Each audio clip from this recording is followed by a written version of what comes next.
Welcome back to Next Level Rides.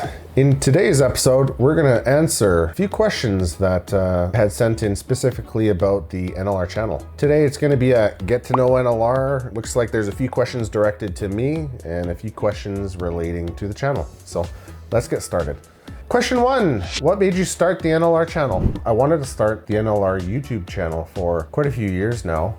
I've always wanted to review modified cars, not factory cars, not your cookie cutter car that you could go to the dealership and buy, modified cars. I feel that no two vehicles will ever be identical. There's always going to be certain things that are going to be a bit different. Now, I know some of you are thinking, oh, well, what about those cookie cutter Cobb Subaru builds? That's a bit different, but there's always going to be certain little things that other owners end up doing different, again, one owner to the next. So I always wanted to do modified car reviews. I think it'll be great. I have a somewhat decent knowledge base regarding a lot of vehicles. I don't know, maybe personal curiosity. I really like to get to know the vehicle, get to know the owners a bit better, and I'll probably end up showcasing the owner on a lot of the videos so that they can go over all the finer details about their vehicles themselves. And of course, in turn, I film them, we review them. I'll give my blunt, brutal opinion about the vehicles, and of course we bring the content to you. That would be a lot of what we end up doing in the summertime. Now, as for starting the channel, kind of as I digress, what made me start the channel?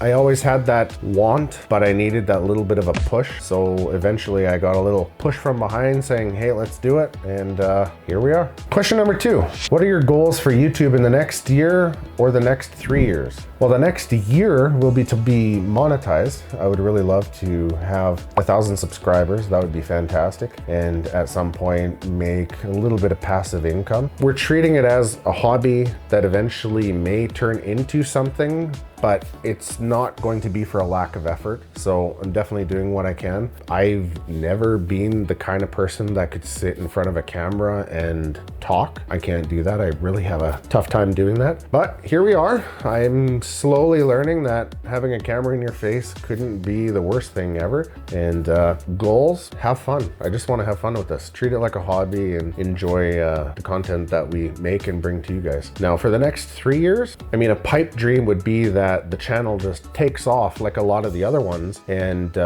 maybe make it a full-time job to where we end up having a shop with a storefront and we work on projects in the back. I mean, I think that's everyone's goal when they end up starting a YouTube channel. 3 years would be a reasonable time frame, but again, it's a pipe dream and we'll manifest the thoughts, and eventually if they come to fruition, that would be fantastic. But again, having fun with it and bringing a little bit of life into the car scene around here would definitely be a good thing. It's not the best of scenes out here nowadays, but if I could do every little bit or do my part, then I'm doing something okay. Question 3, what have you learned so far as a content creator that surprised you to find out? I still don't see myself as being a content creator. I really don't. When I think of it in layman's terms, content creator, I mean, technically I'm creating the content and it's being edited and brought to you. Hardest thing I've learned, or surprised to find out, it's a lot of work.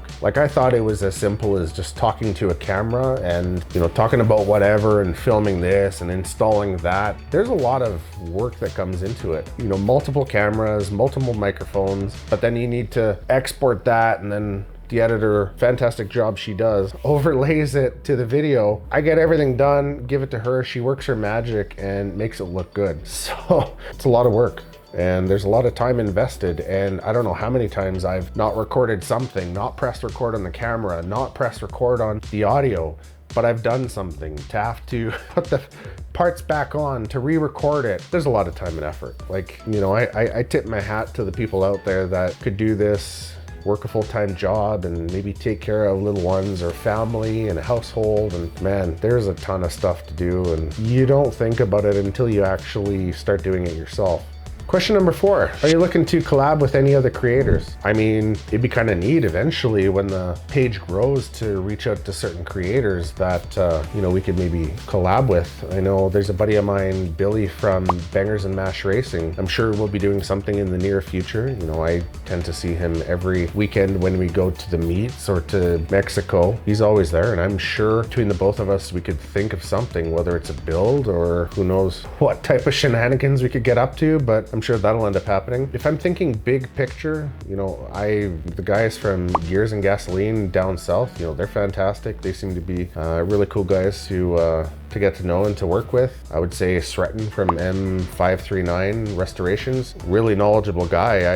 I'd really like to pick his brain with a few things, or even just be in the garage when he's working on a vehicle. And of course, this is again pipe dream, and I'm still kind of a really small fish in a massive ocean. You can always think and admire of who you'd like to work with, and who knows, one day it's possible. Maybe the channel ends up blowing up and then I could be a bigger fish in the pond. We'll see. Question 5, what are 3 events or conferences you would like to make it to in the upcoming year? We do have hotels booked for Driven Vancouver, so that's June 17th, 2023. Definitely gonna make it out there. I've never been to a car show in Vancouver, so I'm definitely looking forward to it. I think it's gonna be a little bit different than what we have going on here. We do have the Driven show here in Calgary, Alberta. You tend to see the same vehicles over and over, so I'd really like to see what Vancouver has to offer, and obviously we'll be out there with cameras and we'll be filming, and we'll make some content to bring it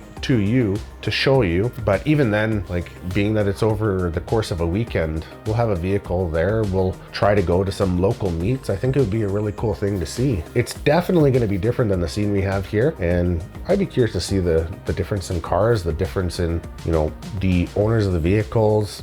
I think overall the scene as a whole. Other than that, one other would be, I believe there's a big BMW meet in July in Kelowna, if I remember correctly. It'd be neat to be able to make it out there to see their scene as well, down in the Okanagan. I believe it's Okanagan Beanerheads. Other than that, number 3, what would it be? I mean, I've been talking to the owner of Lakeview Automotive here in Calgary. I would say event number 3 is gonna be a little bit different, but I think it would be, I don't know if you can call it a collab or, a shared event with a business, is looking to do a dyno event with Lakeview. So they have an all-wheel drive dyno, and I know a fair few people that would want to dyno their vehicles. I think it'd be pretty neat on a Saturday or a Sunday, run a few cars on the dyno, get the barbecue going, shoot the shit with a bunch of like-minded enthusiasts. I mean, that sounds like a pretty good day or a pretty good weekend if you ask me. All right, next question. Out of every car you've ever owned, which car was your favorite and which car was your least favorite? Favorite car. Problem being is I have a few favorite cars, whether it's my 93 Civic Si hatchback with a B16 swap. Shouldn't have sold that car. It was such a good car. My 96 Honda Integra Type R with the 2000 spec engine and transmission. Again, fantastic vehicle. My E90 BMW 335 with full bolt-ons and whatnot. Other than that would be probably my Mazda RX-7. It's had its RX-7 issues, and I've gone through a motor and everything else, but I've learned the most with that vehicle. It's kind of hard to exclude it. I ended up having many good times and bad times with that car, but at the end of the day, I learned a lot of what I know now with that car. So whether it's baptism by fire, but going out and street racing with friends back in the day, it was fantastic. You would have fun. I think it made 388 wheel horsepower and it weighed just over 2,600 pounds. But it also got me down a lot of the time when it would be on the dyno and you would hear 2 ticks and all of a sudden you cracked a corner seal and it lost compression in the rear rotor. So there was a lot of highs and lows and a lot of good memories and tears shed. But if I had to pick one, I think I would probably pick that one, and that's probably why I couldn't ever sell it. Yeah, let's go with that. I'd say it's definitely my Mazda RX-7. Now the least favorite, ironically, is anything Volkswagen that I've owned. Other than my TD swap Passat, that was not so bad, other than the doors not shutting when it got cold. I would say it would be, 2004 Volkswagen Touareg. What a piece of crap that thing was. Like you'd be driving, right after I bought it, you'd be driving down Deerfoot or the highway or whatever you want to call it, And as you slowed down, it would slam into 5th gear and then slam into 4th gear like you just got rear-ended. And I think the first drive, yeah, I started doing that and I made a turn and all of a sudden the battery terminal came off. And for some stupid reason, the battery terminal comes off and the battery is under the powered driver's seat. So I end up getting to a parking lot. I shut the vehicle off and now I can't even start it and I can't move the seat or anything. That was kind of like the second strike between the battery, between the transmission having an issue. Now, had I known a bit more, it's just a matter of changing the valve body, but I didn't feel like doing that at the time. Yeah, that thing was just garbage. I'm glad it's gone. All right, next question. If you had to sell every vehicle and were only able to buy 2, what vehicles would you buy and why? It has to stay within the budget for what you could sell your fleet for. I don't know what my fleet is worth. If I had to sell all of them and buy 2, essentially start over, I think the one would be fully deleted X5 diesel. So that would be 15,000, 20,000 Canadian pesos. I have a soft spot for those. I think they're fantastic. I've had 2 that I've attempted to replace my CRV with, but I'm too sentimental about the CRV to let it go. So this is a if I had to, or if I started completely over. Fully deleted X5 diesel, probably a red with black interior, full M Sport, that'd be fantastic. And 2014 M5 competition. Yep, I would say that would be it. White, red interior, same one that I put a deposit on and it slipped through my fingers. But yeah, I would definitely buy the 2 of those. Retail for the 2 of those, 80,000 bucks? 70? Between 70 and $80,000. Whatever I have left over after selling my entire fleet of vehicles, which is, I think I'm up to 8 in a bike. Yeah, whatever I have left over, it's just gonna go in the bank for either extended warranty or service, because let's be serious, one's gonna need more than the other, but that's definitely what I would do. All right, final question. If you had to sell all the cars you have and you have to only keep one, which would you keep and why? I'd say it'd be my Mazda. You know, every other vehicle, I can't get rid of them for sentimental reasons. I get really attached to a vehicle, I build it, and it's not a matter of money to sell it. It's more, you can't put a dollar sign on sentimental value. So yeah, it'd probably be the Mazda. And again, just to kind of recap in the previous question, I learned